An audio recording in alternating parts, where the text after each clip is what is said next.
Hello my lovely student, today we will discuss about your next topic that is fungi। आइए जानते हैं fungi singular fungus. Fungus कब बोलते हैं? जब ये सिंगुलर फॉर्म में होता है। Fungi have similarity with plants due to the presence of cell wall. Fungi जो होता है सेम होता है प्लांट की तरह, क्योंकि इसके पास क्या पाया जाता है? सेल वॉल प्रेजेंट होता है। But unlike plant they do not have chlorophyll. But ये प्लांट के जैसा नहीं भी माना जाता है क्योंकि इसके पास क्लोरोफिल नहीं होता है। कहने के लिए ये प्लांट क्यों होता है? क्योंकि इनके पास सेल वॉल होता है। और प्लांट की तरह इसलिए नहीं माना जाता है क्योंकि इसके पास क्लोरोफिल नहीं होता है। That's why they can not synthesis their own food by photosynthesis. मतलब ये फोटोसिंथेसिस नहीं कर पाता है। और प्लांट में क्या होता है? फोटोसिंथेसिस होता है। आइए जानते हैं इसके हैबिटेट के बारे में।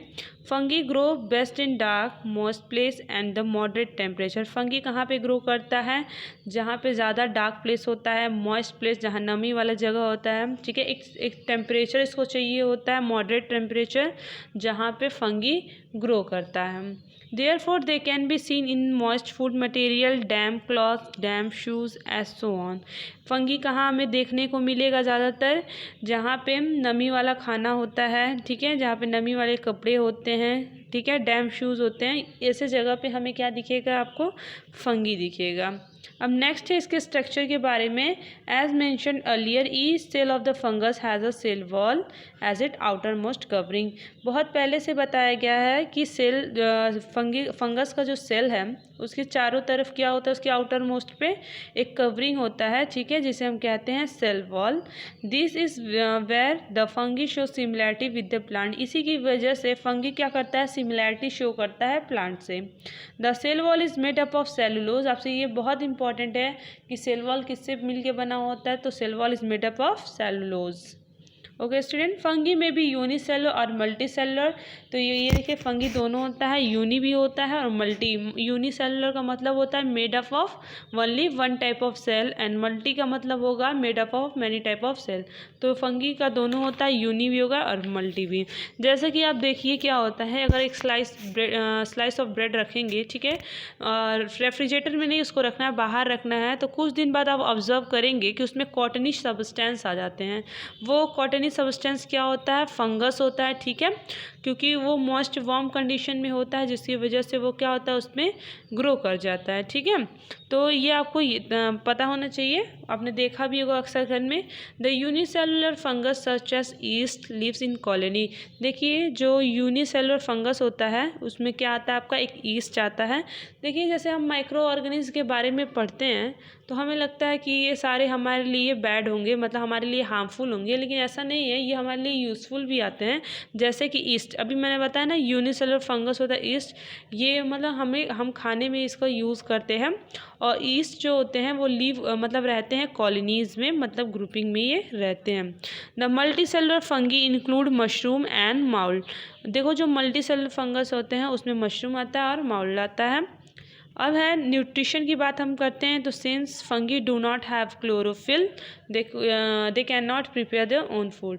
मतलब जैसा कि बताया गया है, फंगी के पास क्लोरोफिल नहीं होता है, इसलिए वो अपना खाना नहीं बना पाता है। फिर इसके बाद क्या? Some fungi such as mushroom and mould obtain their food from substratum on which grow. इसमें ये बताया गया कुछ फंगी जो होते हैं जैसे मशरूम और माउल्ड, वो कहाँ से अपना खाना लेते हैं? सबस्ट्रेटम से। सबस्ट्रेटम का मतलब होता है एक सॉलिड सपोर्ट होता है जहाँ से वो निकले होते हैं, ठीक है, वहीं पे वो फिक्स होते हैं। तो वहीं से वो क्या करते हैं? अपना खाना निकालते, मतलब खाने का जैसे प्रिपेयर करते हैं, फूड अपना प्रिपेयर करते हैं जैसे सड़े गले से, ठीक है। तो उस फंगी को हम, इस प्रोसेस को हम क्या कहेंगे? ये क्या है? सैप्रोफाइट्स हैं, ठीक है। ये this fungi are known as saprophytes. मतलब मशरूम और मोल्ड क्या है? आपका सैप्रोफाइट्स है, ठीक है। The moulds therefore get food from the moist bread where the mushroom obtain their food from the damp soil. ये बताया गया जो मोल्ड है वो अपना कहाँ से लेता है अपना फूड? तो वो कहाँ से लेगा? अपना ब्रेड से लेता है। जो आपका मॉइस्ट ब्रेड, नमी वाला ब्रेड होता है, वहाँ से लेके अपने आप को प्रिपेयर करेगा। और मशरूम कहाँ से अपना अपना फूड बनाता है डैम सॉइल से, जहाँ पे नमी वाले सॉइल होते हैं। ओके स्टूडेंट, तो ये याद रखिएगा, ये दो आपको बताया गया। और बताया जाता है कि कुछ फंगी जो होते हैं वो पैरासिटिक होंगे। पैरासिटिक का मतलब होता है because they live in the body of the other living organism. ये ऐसे फंगी होते हैं जो किसी दूसरे लिविंग ऑर्गेनिज्म के अंदर रह के अपना खाना लेते रहते हैं, ठीक है। और जिसके अंदर रहेंगे मतलब उसको हम क्या कहते हैं, होस्ट कहते हैं।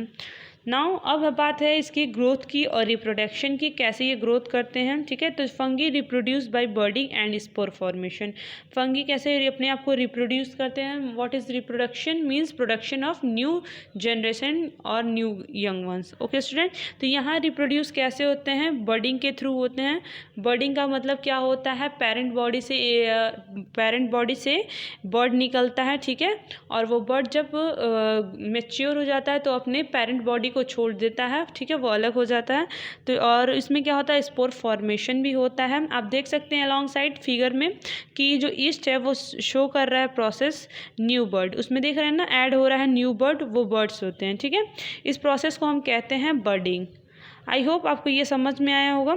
अब क्या है, यूज़फुल कैसे होता है फंगी, तो देखिए when we respire we use oxygen. जब हम रिस्पिरेशन करते हैं तो हमें ऑक्सीजन की ज़रूरत पड़ती है। It react with our food to make a carbon dioxide and water and energy. और वो हमारे फूड से रिएक्ट करती है, ठीक है, जो हम एयर लेते हैं, फिर कार्बन डाइऑक्साइड उससे रिलीज मतलब आउट होते हैं, और वाटर एंड एनर्जी हमारे अंदर क्या होता है, एनर्जी बनता है, ठीक है। But some living things can respire without oxygen. कुछ लिविंग थिंग्स जो होते हैं उन्हें ऑक्सीजन की ज़रूरत नहीं पड़ती है। फॉर एग्जाम्पल ईस्ट जो होता है ये ऐसा एक लिविंग ऑर्गेनिज्म है जिससे ऑक्सीजन की ज़रूरत नहीं पड़ेगी। A type of fungus does not required oxygen. एक ऐसे टाइप के भी फंगस होते हैं जिन्हें ऑक्सीजन की नीड नहीं होती है, ठीक है। तो ये आपको तैयार करना है। नेक्स्ट है, देखिए क्या, व्हाट इज़ फर्मेंटेशन। तो देखिए जो ईस्ट होता है उसी की मदद से हम अल्कोहल वगैरह बनाते हैं। इस प्रोसेस को हम कहेंगे फर्मेंटेशन। इस प्रोसेस से हम अल्कोहल, वाइन, विनेगर जैसे चीज़ें बहुत लार्ज स्केल पे हम पाते हैं, ठीक है। और देखिए फर्मेंटेशन बहुत ही इंपॉर्टेंट टॉपिक है, इसमें पूछा जाता है विच साइंटिस्ट डिस्कवर्ड। तो आप बताएंगे Louis Pasteur discovered the process of fermentation in 1857। ये मोस्ट इंपॉर्टेंट है, इसे तैयार करिएगा, इसको प्रिपेयर कर लीजिएगा। ओके स्टूडेंट, नाउ अब हम बात करेंगे some of other use of fungi. इसमें क्या है, देखिए the most common use of fungi is the preparation of bread. इसके मदद से हम क्या बनाते हैं, ब्रेड बनाते हैं, केक बनाते हैं, इडली, डोसा, ठीक है, पेस्ट्रीज किसके हेल्प से बनाएंगे, with the help of east. East के हेल्प से। देखिए माइक्रो ऑर्गेनिज्म हमारे लिए जितना यूज़फुल है उतना भी हार्मफुल है। तो इसका मतलब हम ये नहीं सोचेंगे कि सिर्फ हार्मफुल ही होता है। तो ये आपका क्या है, मेरिट है। यहाँ पे देखिए fungi have also been used for manufacturing a medicine. ये यहाँ मेडिसिन में भी फंगी का यूज़ होता है, ठीक है। एक फर्स्ट एंटीबायोटिक था आपका पेनिसिलिन, ठीक है, जिसे अलेक्जेंडर फ्लेमिंग इन 1928 ने डिस्कवर किया था। ये क्या है, द फर्स्ट एंटीबायोटिक है। ये एकदम तैयार होना चाहिए। एंटीबायोटिक का मतलब क्या होता है, ये किल करता है बैक्टीरिया को, ठीक है, ठीक है, मतलब स्टॉप करता है उसे मतलब ग्रो होने के लिए, ठीक है। और ये क्या होता है, they do not work against virus therefore they can not cure cold, ठीक है। ये है फर्स्ट एंटीबायोटिक, आपको याद रखना है, अलेक्जेंडर फ्लेमिंग इन 1928। नेक्स्ट है आपका, इसमें देखिए जो फंगी होते हैं, some of the mushroom are edible are therefore eaten as food. हम कुछ फंगी को खाते भी हैं। फॉर एग्जांपल बेस्ट है, अपने मशरूम को जाना होगा। मशरूम क्या होता है, खाने के योग्य होता है, मतलब एडिबल होता है, और इसे हम फूड के रूप में लेते भी हैं। और इसमें आप जानेंगे हार्मफुल फंगी। ये इसमें हार्मफुल क्या है, तो देखिए mould spoil raw as well as cook food. जो मोल्ड होता है, मोल्ड आपका वो क्या होता है, सड़े गले मतलब स्पॉइल कर देता है हमारा मतलब जो रॉ फूड होता है या कुक्ड फूड होता है, उस दोनों को क्या करता है, ख़राब कर देता है। Almost any food item containing carbohydrate will get spoiled bye mould. मतलब कि ज़्यादातर देखा जाए तो जो हमारा फूड होता है जिसमें कार्बोहाइड्रेट वाला न्यूट्रिएंट्स होता है उसे वो जल्दी से स्पॉइल करता है। किसके थ्रू होता है, मोल्ड की वजह से।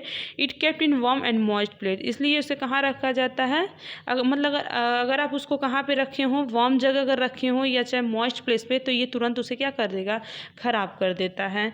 तो ये रहा आपका हार्मफुल फंगी के बारे में इतना।